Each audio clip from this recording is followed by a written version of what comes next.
अध्याय 11। मनुष्य की भाषा में गड़बड़ी पड़ने का वर्णन। सारी पृथ्वी पर एक ही भाषा और एक ही बोली थी। उस समय लोग पूर्व की ओर चलते चलते शिनार देश में एक मैदान पाकर उसमें बस गए। तब वे आपस में कहने लगे, आओ हम ईंटें बना बना के भली भांति आग में पकाएं। और उन्होंने पत्थर के स्थान पर ईंट से और चूने के स्थान पर मिट्टी के गारे से काम लिया। फिर उन्होंने कहा, आओ हम एक नगर और एक गुम्मट बना लें, जिसकी चोटी आकाश से बातें करें।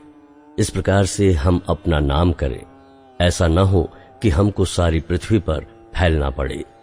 जब लोग नगर और गुम्मट बनाने लगे, तब उन्हें देखने के लिए यहोवा उतर आया। और यहोवा ने कहा, मैं क्या देखता हूं कि सब एक ही दल के हैं और भाषा भी उन सब की एक ही है। और उन्होंने ऐसा ही काम भी आरंभ किया। और अब जो कुछ वे करने का यत्न करेंगे, उसमें से कुछ भी उनके लिए अनहोना न होगा। इसलिए आओ हम उतर के उनकी भाषा में गड़बड़ी डालें कि वे एक दूसरे की बोली को न समझ सकें। इस प्रकार यहोवा ने उनको वहां से सारी पृथ्वी के ऊपर फैला दिया और उन्होंने उस नगर का बनाना छोड़ दिया। इस कारण उस नगर का नाम बेबीलोन पड़ा, क्योंकि सारी पृथ्वी की भाषा में जो गड़बड़ी है वो यहोवा ने वहीं डाली और वहीं से यहोवा ने मनुष्यों को सारी पृथ्वी के ऊपर फैला दिया। शेम की वंशावली। शेम की वंशावली ये है, जल प्रलय के 2 वर्ष पश्चात जब शेम 100 वर्ष का हुआ, तब उससे अर्पक्षद का जन्म हुआ। और अर्पक्षद के जन्म के पश्चात शेम 500 वर्ष जीवित रहा और उसके और भी बेटे बेटियां उत्पन्न हुई। जब अर्पक्षद 35 वर्ष का हुआ, तब उससे शेलह का जन्म हुआ। और शेलह के जन्म के पश्चात अर्पक्षद 403 वर्ष और जीवित रहा और उसके और भी बेटे बेटियां उत्पन्न हुई। जब शेलह 30 वर्ष का हुआ, तब उसके द्वारा एबेर का जन्म हुआ। और एबेर के जन्म के पश्चात शेलह 403 वर्ष और जीवित रहा और उसके और भी बेटे बेटियां उत्पन्न हुई। जब एबेर 34 वर्ष का हुआ, तब उसके द्वारा पेलेग का जन्म हुआ। और पेलेग के जन्म के पश्चात एबेर 430 वर्ष और जीवित रहा और उसके और भी बेटे बेटियां उत्पन्न हुई। जब पेलेग 30 वर्ष का हुआ, तब उसके द्वारा रू का जन्म हुआ। और रू के जन्म के पश्चात पेलेग 209 वर्ष और जीवित रहा और उसके और भी बेटे बेटियां उत्पन्न हुई। जब रू 32 वर्ष का हुआ, तब उसके द्वारा सरूग का जन्म हुआ। और सरूग के जन्म के पश्चात रू 207 वर्ष और जीवित रहा और उसके और भी बेटे बेटियां उत्पन्न हुई। जब सरूग 30 वर्ष का हुआ, तब उसके द्वारा नाहोर का जन्म हुआ। और नाहोर के जन्म के पश्चात सरूग 200 वर्ष और जीवित रहा और उसके और भी बेटे बेटियां उत्पन्न हुई। जब नाहोर 29 वर्ष का हुआ, तब उसके द्वारा तेरह का जन्म हुआ। और तेरह के जन्म के पश्चात नाहोर 119 वर्ष और जीवित रहा और उसके और भी बेटे बेटियां उत्पन्न हुई। जब तक तेरह 70 वर्ष का हुआ, तब तक उसके द्वारा अब्राम और नाहोर और हारान उत्पन्न हुए। तेरह की वंशावली। तेरह की वंशावली ये है, तेरह से अब्राम, नाहोर और हारान का जन्म हुआ। और हारान से लूत का जन्म हुआ। हारान अपने पिता के सामने ही कसदियों के ऊर नामक नगर में, जो उसकी जन्मभूमि थी, मर गया। अब्राम और नाहोर दोनों ने विवाह किया। अब्राम की पत्नी का नाम सारे और नाहोर की पत्नी का नाम मिल्का था। ये उस हारान की बेटी थी जो मिल्का और इसका दोनों का पिता था। सारे तो बांझ थी, उसके संतान न हुई। तेरह अपने पुत्र अब्राम और अपने पोते लूत जो हारान का पुत्र था, और अपनी बहू सारे जो उसके पुत्र अब्राम की पत्नी थी, इन सबों को लेकर कसदियों के ऊर नगर से निकल कनान देश जाने को चला। पर हारान नामक देश में पहुंचकर वहीं रहने लगा। जब 205 वर्ष का हुआ तब वो हारान देश में मर गया।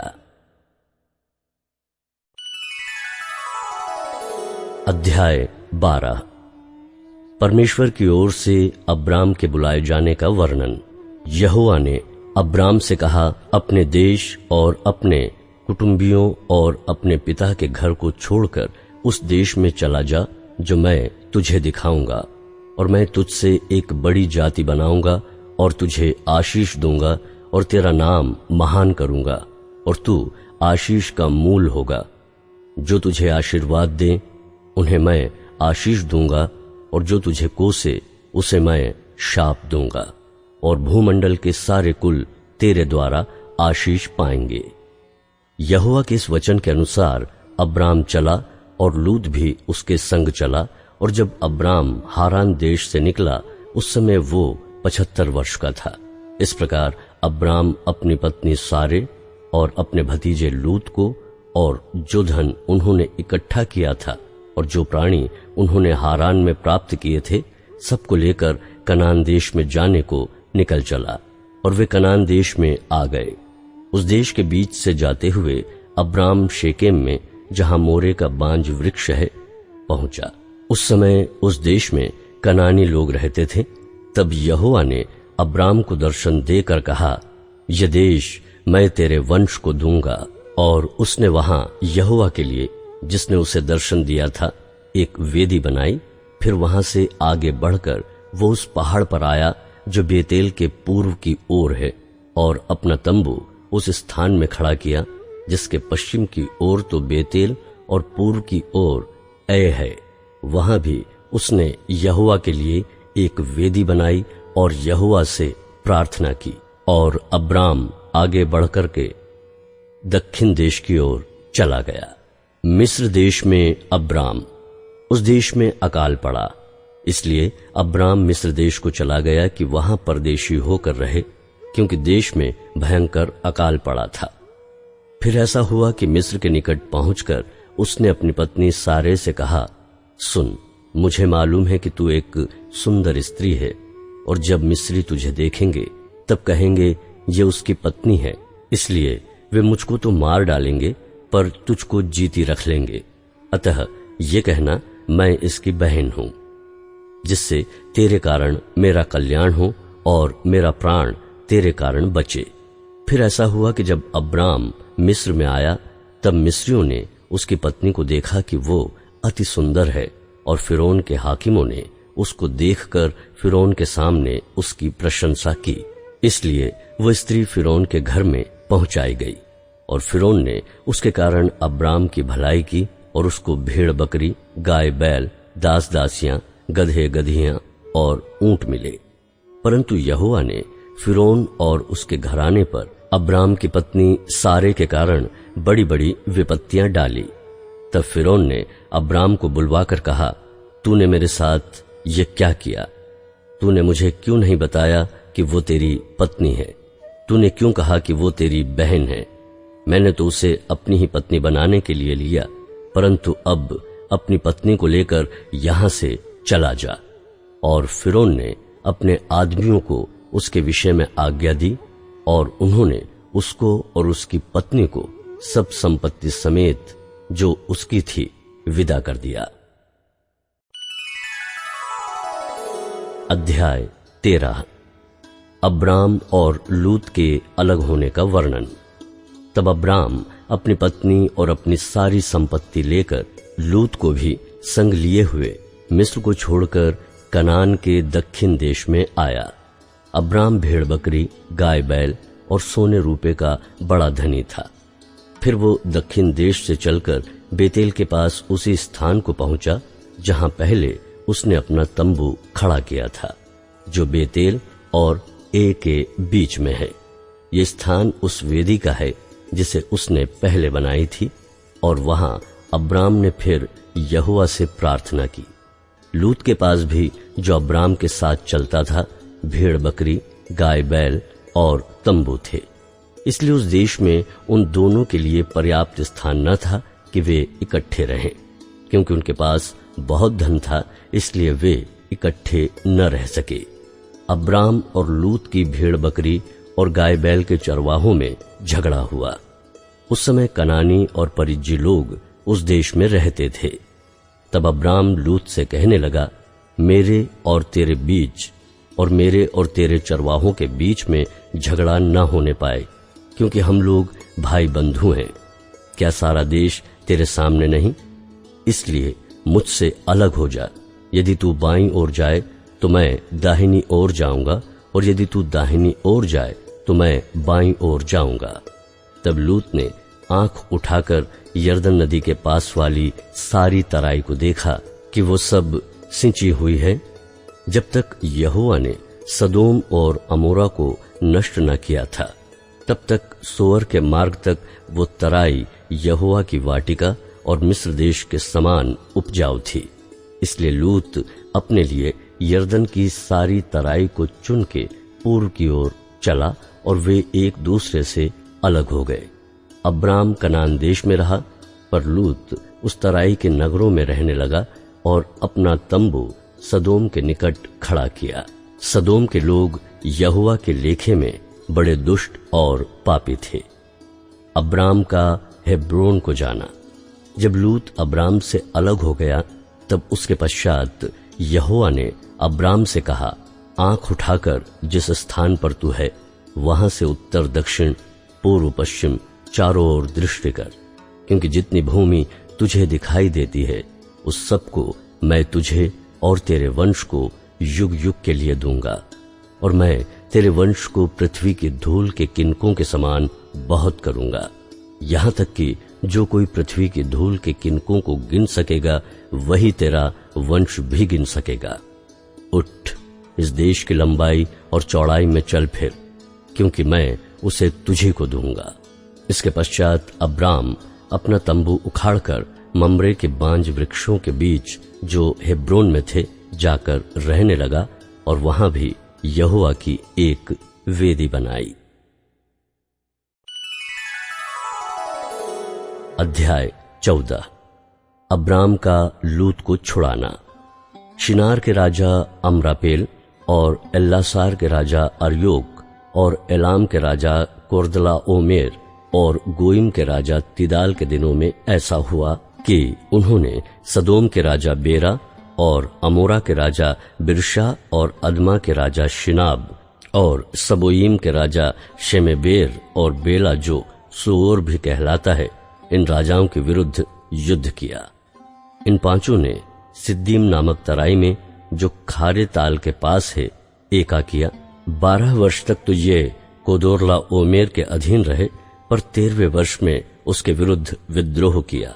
14वें वर्ष में कोदोरला ओमेर और उसके संगी राजा आए और अस्तरोत्कनम में रपाइयों को और हाम के जूजियों को और शाबे किरियातेम में एमियों को और सेईर नामक पहाड़ पर होरियों को मारते मारते उस एल्पारान तक जो जंगल के पास है पहुंच गए। वहां से वे लौटकर इनमें पशात को आए जो कादेश भी कहलाता है, और अमालेकियों के सारे देश को और इन एमोरियों को भी जीत लिया जो हस्सोन तमार में रहते थे।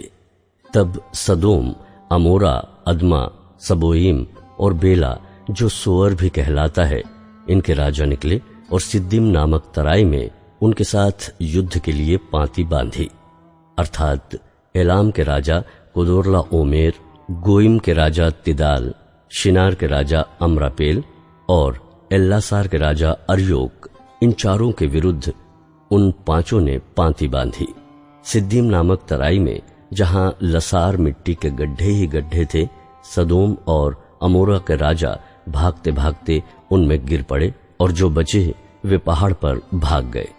तब वे सदोम और अमोरा के सारे धन और भोजन वस्तुओं को लूट पाट कर चले गए, और अब्राम का भतीजा लूत जो सदोम में रहता था उसको भी धन समेत वे लेकर चले गए। तब एक जन जो भाग कर बच निकला था, उसने जाकर इब्री अब्राम को समाचार दिया। अब्राम तो एमोरी ममरे जो एशकोल और आनेर का भाई था, उसके बांज वृक्षों के बीच में रहता था, और ये लोग अब्राम के संग वाचा बांधे हुए थे। ये सुनकर कि उसका भतीजा बंदी बना लिया गया है, अब्राम ने अपने 318 शिक्षित, युद्ध कौशल में निपुण दासों को लेकर, जो उसके कुटुंब में उत्पन्न हुए थे, अस्त्र शस्त्र धारण करके दान तक उनका पीछा किया और अपने दासों के अलग अलग दल बांधकर रात को उन पर चढ़ाई करके उनको मार लिया और होबा तक, जो दमिश्क के उत्तर की ओर है, उनका पीछा किया और वो सारे धन को और अपने भतीजे लूत और उसके धन को और स्त्रियों को और सब बंदियों को लौटा ले आया। मलकीसिदक का अब्राम को आशीष देना। जब वो कोदोर्ला ओमेर और उसके साथी राजाओं को जीतकर लौट आता था, तब सदोम का राजा शावे नामक तराई में, जो राजा की तराई भी कहलाती है, उससे भेंट करने के लिए आया। तब शालेम का राजा मलकीसिदक, जो परम प्रधान ईश्वर का याजक था, रोटी और दाख मधु ले आया और उसने अब्राम को यह आशीर्वाद दिया, परम प्रधान ईश्वर की ओर से, जो आकाश और पृथ्वी का अधिकारी है, तू धन्य हो और धन्य है परम प्रधान ईश्वर, जिसने तेरे द्रोहियों को तेरे वश में कर दिया है। तब अब्राम ने उसको सब वस्तुओं का दशमांश दिया। तब सदोम के राजा ने अब्राम से कहा, प्राणियों को तो मुझे दे और धन को अपने पास रख। अब्राम ने सदोम के राजा से कहा, परम प्रधान ईश्वर, जो आकाश और पृथ्वी का अधिकारी है, उसकी मैं ये शपथ खाता हूं कि जो कुछ तेरा है, उसमें से न तो मैं एक सूत और न एक जूती का बंधन, न कोई और वस्तु लूंगा, कि तू ऐसा न कहने पाए कि अब्राम मेरे ही कारण धनी हुआ। पर जो कुछ इन जवानों ने खा लिया है और उनका भाग जो मेरे साथ गए थे, अर्थात आनेर, एशकोल और मम्रे, मैं नहीं लौटाऊंगा, वे तो अपना अपना भाग रख लें। अध्याय 15। अब्राम के साथ यहोवा के वाचा बांधने का वर्णन। इन बातों के पश्चात यहोवा का ये वचन दर्शन में अब्राम के पास पहुंचा। हे अब्राम, मत डर, तेरी ढाल और तेरा अत्यंत बड़ा प्रतिफल मैं हूं।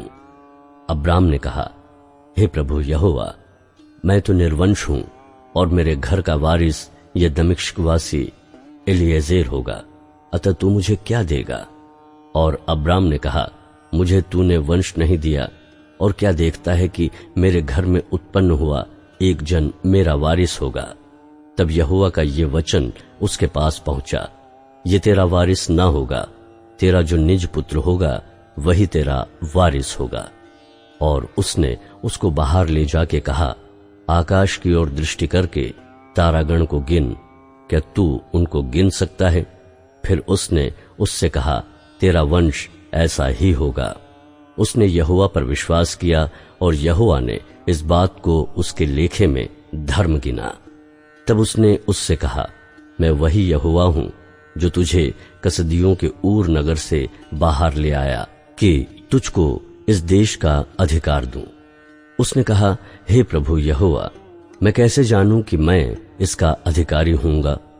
यहोवा ने उससे कहा, मेरे लिए 3 वर्ष की एक कलोर और 3 वर्ष की एक बकरी और 3 वर्ष का एक मेढ़ा और एक पिंडुक और कबूतर का एक बच्चा ले। इन सबों को लेकर उसने बीच से 2 टुकड़े कर दिए और टुकड़ों को आमने सामने रखा, पर चिड़ियों के उसने टुकड़े नहीं किए। जब मांसाहारी पक्षी लोथों पर झपटे, तब अब्राम ने उन्हें उड़ा दिया। जब सूर्य अस्त होने लगा, तब अब्राम को भारी नींद आई, और देखो, अत्यंत भय और महा अंधकार ने उसे छा लिया। तब यहोवा ने अब्राम से कहा, ये निश्चय जान कि तेरे वंश पराये देश में परदेशी होकर रहेंगे और उस देश के लोगों के दास हो जाएंगे, और वे उनको 400 वर्ष तक दुख देंगे। फिर जिस देश के वे दास होंगे, जिसको मैं दंड दूंगा, और उसके पश्चात वे बड़ा धन वहां से लेकर निकल आएंगे। तू तो अपने पितरों में कुशल के साथ मिल जाएगा, तुझे पूरे बुढ़ापे में मिट्टी दी जाएगी, पर वे 4थी पीढ़ी में यहां फिर आएंगे, क्योंकि अब तक एमोरियों का अधर्म पूरा नहीं हुआ है। और ऐसा हुआ कि जब सूर्य अस्त हो गया और घोर अंधकार छा गया, तब एक अंगीठी जिसमें से धुआं उठता था और एक जलती हुई मशाल दिखाई दी, जो उन टुकड़ों के बीच में से होकर निकल गई। इसी दिन यहोवा ने अब्राम के साथ ये वाचा बांधी, मिस्र के महानद से लेकर परात नामक बड़े नद तक जितना देश है, अर्थात केनियों, किन्निजियों, कदमुनियों, हित्तियों, परिज्जियों, रपाइयों, एमोरियों, कनानियों, गिर्गाशियों और यबूसियों का देश मैंने तेरे वंश को दिया है।